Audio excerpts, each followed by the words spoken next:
Hello and welcome to the Run Testers. My name's Nick, and in this video I'm going to be comparing the Nike Vomero Plus and the Asics Novablast 5.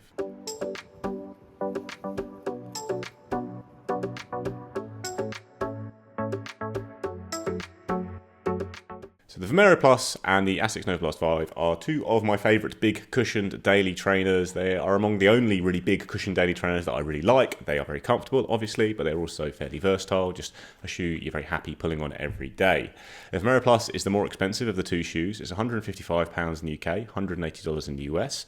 The Novablast 5 is £135 or $140. The Novablast is the lighter shoe as well. It weighs in at 274 grams or 9.7 ounces in the UK 9, whereas the Vomero Plus is 300 grams or 10.6 ounces in the UK 9. Novablast 5 has an 8mm drop and a stack height of 41.5mm at the heel, 33.5 at the forefoot. The Vomero Plus has a 10mm drop and a stack height of 45mm at the heel, 35mm at the forefoot. So when it comes to the design of these two shoes, you've got a mesh upper on the Vomero Plus. It's a pretty thick material all round. It's built for comfort rather than being lightweight or incredibly breathable. I haven't had a problem with breathability myself, but I've mostly been using this in mild or cold conditions here in the UK.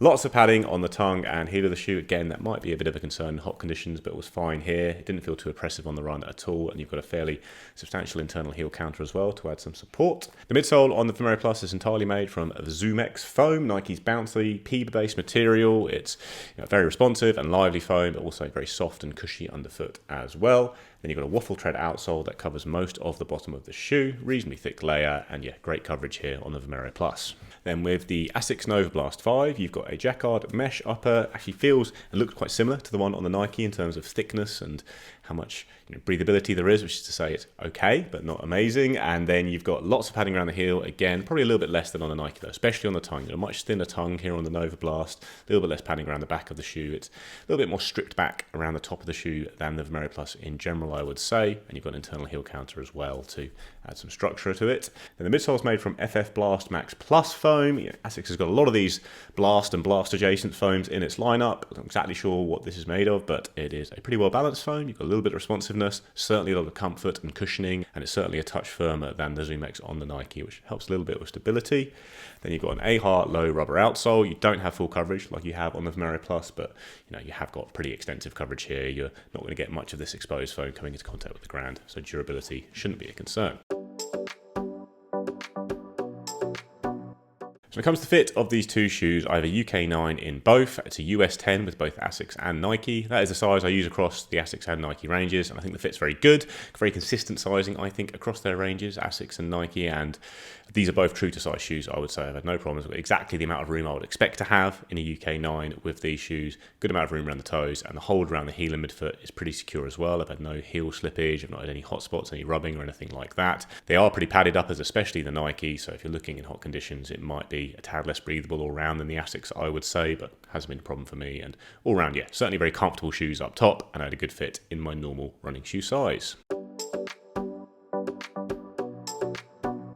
On to the run test then. I've done a lot of running in both of these shoes. Done about 130k in the Nike Vomero Plus. I think I've done about 65k in the Asics Novablast 5. I've done a fair bit more in the Nike, which is an indication of how much I like that shoe, and even relatively to the Asics. But I think the Novablast 5 also came out at a very busy period, so there were a lot of other shoes to test as well, which is why it hasn't got quite so many miles on it as the Nike, because I do think it's a very good shoe as well.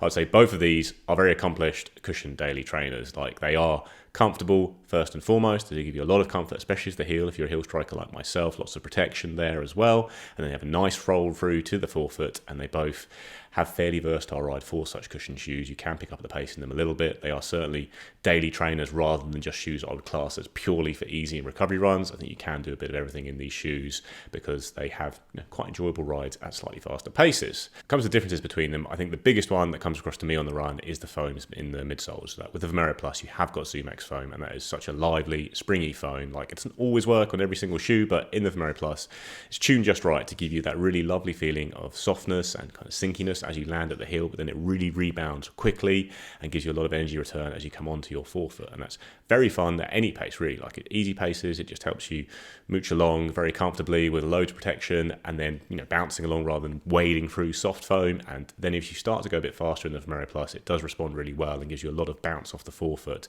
because of that ZoomX foam. And even though it is the heavier of these two shoes, it doesn't really feel like that too much on the run for me because it does respond well at faster paces. And it has got the higher drop, and it's not quite as rockered as the Asics Novablast 5, but I will still say that the Vomero Plus has quite a smooth feeling when you're running in it because of the softness at the heel. Just makes the drop feel a little bit lower as you roll through to your forefoot and get that bounce off the ZoomX foam there. So the Novablast doesn't have such a large material in its midsole. Like the FF Blast Max stuff you've got in there, or whatever the exact name of it is in this shoe, it's perfectly good foam. Like, you're not sinking in the same amount, you're not getting the same amount of energy return. It's just a really well balanced foam all around. Like, it's comfortable, protects the legs well. Geometry of the shoe probably serves you better than the foam itself in terms of rolling you onto your forefoot, and you don't get a load of explosion off the toes there, but it is quite a smooth transition. It does mean you go off the toes quite smoothly, and it's reasonably light for such a cushion shoe, and that does mean you can turn over quite quickly in it, I think, quite happily. I think it's a reasonably versatile shoe. Again, you're not getting the same level of bounce you get from the Vomero Plus, but you're not paying anywhere near as much either. So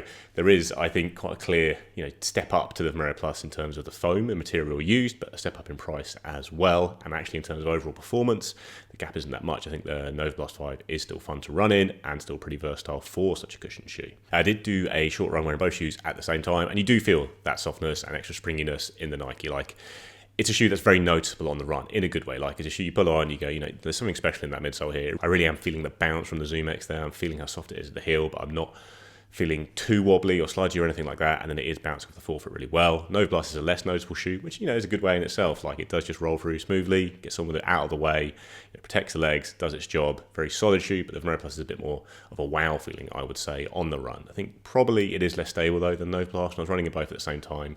I never really noticed any instability in the Vomero Plus throughout my testing. It never was a problem for me as a neutral runner, but if you're putting these shoes side by side, it does feel like I roll inwards a little bit more in the Vomero Plus.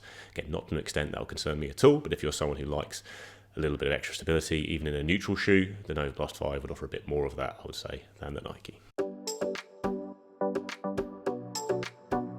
On to the verdict, and this is a pretty tough one. Like, I do think, in terms of performance, I would rather be in the Vomero Plus for any of the runs I would do in either of these shoes. I think it's just got a livelier, more exciting ride. Certainly for easy and long runs, I think the bounce you get in that foam just makes it more fun for me, just ticking over in them. Like, it really is an enjoyable shoe for easy and long runs. When it comes to slightly faster daily training, it's probably a bit equal because the Novablast 5 feels a bit almost more agile maybe and rockered, and turns over very well at paces. The Vomero Plus is nice at easy to steady paces as well, can turn over pretty well because of the bounce you have there, but neither are exceptional at speed, but they can do it pretty well for such cushion shoes. Like I mentioned, I do think these are versatile cushion shoes, and if you're someone who likes a big shoe like this to do all your runs in, I think these are two of the best candidates on the market. And the Vomero Plus gives you a bit more in terms of excitement and fun on the run because of its bouncy midsole foam.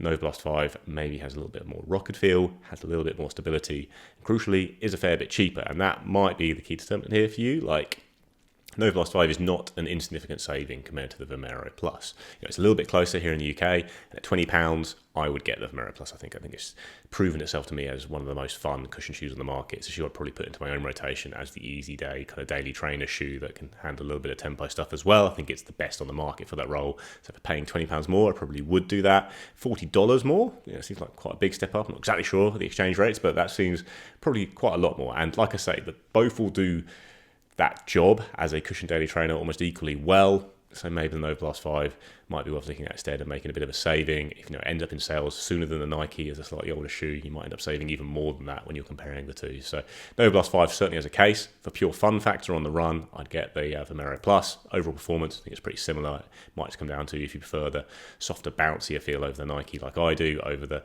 slightly more firmer, balanced, maybe slightly more rockered feel of the Novablast. But yeah, two good shoes. Here in the UK, I'd get the Vomero Plus myself.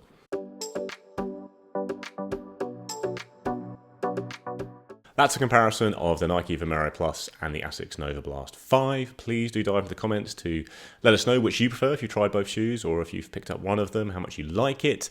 Please do like and subscribe, ring the little bell because you get notified then when we do a new video so you can keep up to date with all the latest stuff on the channel. And yeah, we'll see you next time on the Run Testers.